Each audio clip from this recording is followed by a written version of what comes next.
Ministério Público pede o fim do serviço de charretes usadas para o transporte de turistas em Aparecida. Na ação, a promotoria relata que cavalos são vítimas de maus tratos e submetidos a exaustivas horas de trabalho. Morte e transtornos no trânsito causados por acidentes nas principais rodovias da região marcam o início da semana. Na estrada que liga Guaratinguetá a Cunha, uma pessoa morreu e outras duas ficaram gravemente feridas em colisão envolvendo 2 carros. Em São José dos Campos, carreta tomba na Via Dutra e derrama mais de 300 litros de óleo diesel na pista, mas não houve dano ambiental. Pesquisa Band ACI. Levantamento revela com exclusividade a opinião dos moradores de São José dos Campos sobre os atendimentos de especialidades médicas na cidade.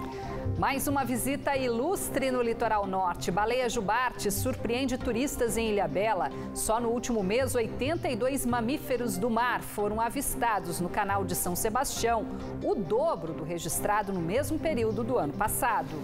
Ritmo, música e performances que surpreendem. Assim tem sido a programação do Festidança em São José dos Campos, que este ano completa 30 anos de tradição. Segunda-feira, 17 de junho, o que foi notícia na região. Você acompanha a partir de agora no Band Cidade, segunda edição.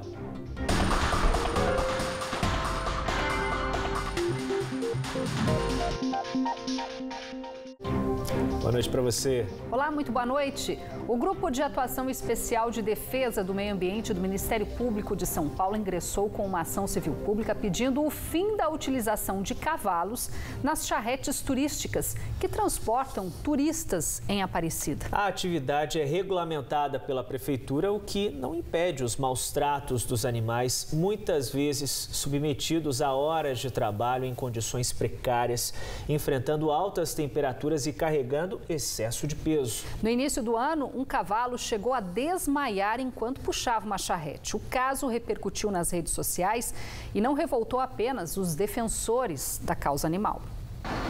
Uma tradição da cidade que abriga o maior templo mariano da América Latina pode estar com os dias contados. Após denúncias de maus tratos, o Ministério Público de São Paulo ingressou com uma ação civil pública contra o município de Aparecida, responsável por autorizar a utilização de cavalos em charretes turísticas. O Grupo de Atuação Especial de Defesa do Meio Ambiente, o GAEMA, defende o fim da atividade. Antes de entrar com a ação, nós propusemos ao município um termo de ajustamento de conduta, no qual a Prefeitura poderia perfeitamente iniciar essa transição, fazendo com que certas medidas fossem imediatamente aplicadas. Por exemplo, não emitir novas autorizações para charretes, não renovar e tampouco prorrogar as já existentes e, assim, de forma gradativa e cessando com essa atividade. Como não houve uma resposta efetiva do município, no prazo concedido, achamos por bem ingressar com ação civil pública, não para regulamentar a atividade, ressalto, mas sim para aboli-la. A Prefeitura alega que a fiscalização é feita mensalmente, mas que não contempla os animais. A gente fiscaliza mais quem está transportando os visitantes, a condição dos animais. A gente não tem um veterinário específico para isso, mas a gente analisa num todo. Hoje, 38 charretes estão cadastradas na Prefeitura e, por ser um serviço regulamentado na cidade, os proprietários pagam em média R$ 300 por ano para obter o alvará de funcionamento. Só que, mesmo assim, muitos reclamam da falta de fiscalização e também do suporte oferecido pelo município. A Prefeitura cobra de nós todas as coisas, mas não lembra de pôr uma água para o coitado do animal. Porque o animal também tem que beber uma água. A gente tem que pedir nos hotéis. Vamos guardar, vir comprar água para dar para o animal. Quer dizer, se nós pagamos imposto, eles também podiam arrumar uma água para a gente dar para o animal. Vocês querem que a gente cuide direito? Então, eles também têm que fazer uma coisa da parte deles. O Roque trabalha há 28 anos nesta atividade e alega não ter outra renda a não ser o que recebe fazendo o transporte de romeiros até o porto do Itaguaçu. Uma das medidas que deve ser apresentada pela Prefeitura é a utilização de um veículo motorizado, que custa em média R$ 14 mil. Mas a proposta não agradou os charreteiros. E para a gente vai ficar difícil, para nós todos trabalhar aqui que não tem carta. Como é que eu vou pôr um veículo de 3 rodas, se eu não tenho condições, eu não sei dirigir a ela, que vou ter vários cursos para ela. Outro impasse envolve o trajeto feito pelas charretes na Avenida Itaguaçu, que é um trecho da BR-488. Durante o expediente, os animais enfrentam as altas temperaturas e o calor do asfalto, enquanto aguardam as viagens. Os proprietários se defendem, alegando que não há abuso da capacidade física dos cavalos. Esses animais trabalham 2 dias por semana, que são sábado e domingo, e se houve as férias, a gente tem 2, 3 animais, põe um cada dia para trabalhar. A gente podia trabalhar meio período com esses animais. A gente carrega 4 pessoas para não ter canseiro desses animais, que a gente tem maior respeito por eles. Quem paga pelo serviço reconhece o desgaste dos animais. Ele cansa, né? Porque ele está trabalhando pesado, né? Ele vai cansar um pouco, né? Uma lei federal de 1998 caracteriza crime de maus tratos, submeter o animal a 6 horas de trabalho sem intervalo, ou fazer o descanso atrelado à carroça ou charrete, embaixo do sol ou chuva. Foi nessas condições que, em janeiro, um cavalo que puxava uma charrete em Aparecida desmaiou. A imagem do acidente sensibilizou quem se deparou com um animal sem forças, deitado no asfalto. O outro caso que viralizou nas redes sociais é o do cavalo pirata, que recebeu esse nome depois de perder a visão de um olho, vítima de maus tratos.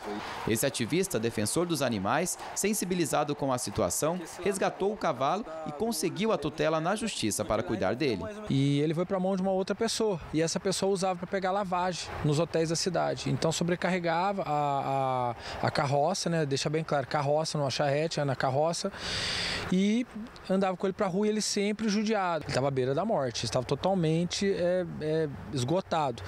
E aí, um mês depois, a gente tem até as fotos, um mês depois que ele parou de fazer esse trabalho escravo, que ele fazia todos os dias, ele teve o trato e o carinho que ele merecia, ele mudou completamente, virou um cavalo lindo, maravilhoso, isso com mais de 20 anos. Rodrigo também defende o fim da atividade envolvendo a atração animal no município e alega ter recebido inúmeras denúncias sobre as condições em que os animais são submetidos. Como existe muitos que cuidam lá também, outros não cuidam devidamente. Isso é claro. Inclusive carregam mais pessoas do que é possível. Existem outros meios também que, através da prefeitura, pode se regularizar isso aí, né, dando outras opções a eles. Né? Existem maneiras de fazer isso. Mas enquanto não existe, eles estão vivendo disso aí e os cavalos estão pagando pato. Essa é a verdade. Nós entendemos que em pleno século XXI, o uso de animais em serviço de tração precisa acabar. Aparecida bem que poderia dar o exemplo, mostrando assim uma atitude ética e de compaixão com relação a esses animais que são submetidos a sofrimento. O trânsito na Via Dutra, no trecho de São José dos Campos, na altura do quilômetro 148, foi liberado completamente agora há pouco. Foram quase 10 horas de interdição parcial na pista e muito congestionamento após um acidente. Neste momento, a lentidão no trecho chega a 12 quilômetros. Homens da concessionária que administra a rodovia passaram o dia trabalhando na limpeza da pista após uma carreta tombar nesta manhã e espalhar óleo diesel no local. O veículo só foi retirado da estrada no início agora da noite. Com o acidente, parte do combustível da carreta, cerca de 300 litros de óleo diesel e mais 5 litros da carga, óleo de caldeira, derramaram sobre a pista. Enquanto técnicos da CETESB, com apoio dos bombeiros, atuavam para conter o vazamento, o tráfego da Via Dutra ficou parcialmente interrompido no local. No fim da manhã, o congestionamento chegou a 7 quilômetros de extensão. Tanto o vazamento do combustível quanto da carga foram contidos rapidamente pelas equipes que trabalharam aqui no local. Segundo o Corpo de Bombeiros, os materiais não chegaram a contaminar o solo, o que indica que não houve nenhum dano ambiental. Então logo foi feita a contenção pela equipe do Corpo de Bombeiros e da Nova Dutra, com pó de serragem e para não deixar dar danos ambientais nem ao solo. Não chegou a contaminar o solo, nem dano ambiental nenhum. O acidente aconteceu no quilômetro 148 da rodovia Presidente Dutra, em São José dos Campos. Por volta das 9 da manhã, o motorista que trafegava na pista sentido São Paulo perdeu o controle do veículo. O compartimento de carga com 26 mil litros de óleo de caldeira tombou e a carreta ficou atravessada, ocupando 2 das 3 faixas da rodovia. O motorista saiu ileso, mas não quis gravar entrevista. O cavalinho, que é a parte da frente da carreta, foi removido no início da tarde pela concessionária que administra a rodovia para diminuir o congestionamento. E no início da manhã de hoje, uma pessoa morreu e outras 2 ficaram gravemente feridas em um acidente na rodovia Paulo Virgílio, a SP-171, que liga Cunha a Guaratinguetá. Foi na altura do quilômetro 8. Segundo os bombeiros, o motorista de um dos carros envolvidos perdeu o controle e bateu de frente com o veículo que vinha na pista contrária. E 2 homens ficaram feridos esta manhã após a Kombi em que eles estavam cair em um córrego no bairro São Judas, em São José dos Campos. As vítimas voltavam de uma pescaria em Caraguatatuba pela rodovia dos Tamoios, quando o motorista perdeu o controle, saiu da pista e caiu no córrego. Os 2 homens foram levados pelo helicóptero Águia para o Hospital Municipal da Vila Industrial. Um terceiro ocupante do veículo não se feriu. E ainda nessa edição do Band Cidade, a Prefeitura de Aparecida suspende aulas em creche após aluno da unidade ser diagnosticado com meningite viral. E você vai ver também, pesquisa revela a opinião dos moradores de São José dos Campos sobre o serviço de especialidades médicas da cidade. Apesar da avaliação positiva, a maioria da população, pacientes reclamam da demora para conseguir agendar uma consulta. Hora certa para você, 7 horas em ponto, quase 7h01, relógio virando. Band Cidade volta em instantes.